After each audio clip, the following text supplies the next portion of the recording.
টি-20 বিশ্বকাপের বাকি আর মাত্র কয়েকদিন। প্রতিবারই টি-20 বিশ্বকাপের সময় সমর্থকদের মধ্যে থাকে আলাদা এক উন্মাদনা।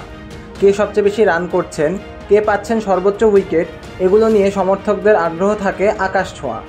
তবে আলোচনার কেন্দ্রবিন্দুতে সবচেয়ে বেশি থাকেন টুর্নামেন্ট সেরা খেলোয়াড়। পুরো টুর্নামেন্টে দুর্দান্ত ক্রিকেট খেলা ক্রিকেটারদের ভেতর থেকে একজনকে দেওয়া হয় এই পুরস্কার। সর্বশেষ দুই আসর অর্থাৎ 2021 ও 2022 টি-20 বিশ্বকাপে এই খেতাব পেয়েছিলেন চ্যাম্পিয়ন দলের দুই ক্রিকেটার।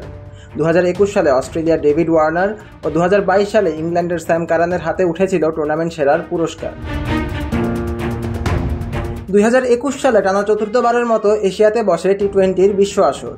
2012, 2014 ও 2016 সালের 3 আসর উপমহাদেশে বসলেও টুর্নামেন্টের সপ্তম আসর বসে মধ্যপ্রাচ্যের দেশ সংযুক্ত আরব আমিরাতে। সেখানকার প্রতিকূল আবহাওয়ার সাথে মানিয়ে দুর্দান্ত পারফর্ম করে হেভিওয়েট দল অস্ট্রেলিয়া। ফাইনালে প্রতিবেশী দেশ নিউজিল্যান্ডকে হারিয়ে টি-20 বিশ্বকাপের প্রথম শিরোপা তুলে নেয় অজিরা। আর এই শিরোপা জয়ের অন্যতম কারিগর ওপেনার ডেভিড ওয়ার্নার। 2021 টি-20 বিশ্বকাপে ডেভিড ওয়ার্নারের পারফর্ম করাটা অনেকটাই অপ্রত্যাশিত ছিল। করোনাকালীন সময়ে অনুষ্ঠিত ইন্ডিয়ান প্রিমিয়ার লিগ IPL-এর 14তম আসরে 8 ম্যাচ খেলে মাত্র 195 রান করেন ওয়ার্নার। স্ট্রাইক রেট ছিল 107.73। এই অবস্থাতে বিশ্বকাপে তার পারফর্ম করা নিয়ে ছিল শঙ্কা, কিন্তু জাতীয় দলের জার্সি গায়ে দিয়ে যেন একেবারে বদলে গেলেন এই হার্ড হিটার ব্যাটার। 2021 টি-20 বিশ্বকাপে 7 ম্যাচের 7 ইনিংস থেকে 289 রান করেন ওয়ার্নার, যা ছিল টুর্নামেন্টের দ্বিতীয় সর্বোচ্চ রান। গড় ছিল 48.16 ও স্ট্রাইক রেট ছিল প্রায় 150-র কাছাকাছি। 3টি অর্ধশতক হাঁকিয়েছিলেন এই ব্যাটার। গ্রুপ পর্বে শ্রীলঙ্কার বিপক্ষে 42 বলে 65 রানের ইনিংস দিয়ে ফর্মে ফেরার জানান দেন ওয়ার্নার। এরপর গ্রুপ পর্বের শেষ ম্যাচে ওয়েস্ট ইন্ডিজের বিপক্ষে 56 বলে অপরাজিত 89 রানের ইনিংস খেলেন তিনি। এরপর সেমিফাইনাল ও ফাইনালে তাণ্ডব চালান পাকিস্তান ও নিউজিল্যান্ডের ওপরও। সেমিফাইনালে পাকিস্তানের বিপক্ষে 30 বলে 49 করে আউট হন ওয়ার্নার। তবে ফাইনালে ঠিকই অর্ধশতক তুলে নেন এই ব্যাটার, করেন 38 বলে 53 রান। তার দুর্দান্ত পারফরমেন্সের জন্য টুর্নামেন্ট সেরার পুরস্কার ওঠে তার হাতে।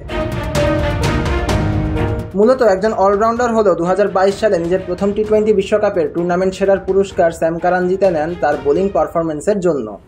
অস্ট্রেলিয়ার মাটিতে বসা সেবারের বিশ্বকাপে শুরু থেকেই বল হাতে আগুন ঝরাতে থাকেন কারান। প্রথম ম্যাচে আফগানিস্তানের বিপক্ষে পুরো 4 ওভারের কোটা শেষও করেননি তিনি। 3.4 ওভারে 10 রান দিয়ে তুলে নেন আফগানিস্তানের 5-5টি উইকেট। সেই থেকে ইংল্যান্ডের মুখোমুখি হওয়া প্রতিটি দলই পড়েন কারানের তোপের মুখে। আয়ারল্যান্ড, নিউজিল্যান্ডের বিপক্ষে 2টি করে এবং শ্রীলঙ্কার বিপক্ষে 1টি উইকেট নেন এই বাঁহাতি মিডিয়াম পেসার। সেমিফাইনালে ভারতের বিপক্ষে উইকেট না পেলেও ফাইনালে আবারও জ্বলে ওঠেন তিনি। পাকিস্তানের বিপক্ষে 4 ওভার বল করে 12 রান দিয়ে নেন 3 উইকেট। রিজওয়ান, শান মাসুদ ও নওয়াজের মতো বড় তারকার উইকেট শিকার করেন তিনি। ফলে ফাইনাল সেরা নির্বাচিত হন কারান। সেই সাথে 5 ম্যাচে 13 উইকেট নিয়ে টুর্নামেন্ট সেরাও হন এই অলরাউন্ডার। আগামী 2 জুন স্বাগতিক মার্কিন যুক্তরাষ্ট্র ও কানাডার মধ্যকার ম্যাচ দিয়ে শুরু হবে টি-20 বিশ্বকাপের এবারের আসর। সিয়াম তালুকদার, অনফিল্ড।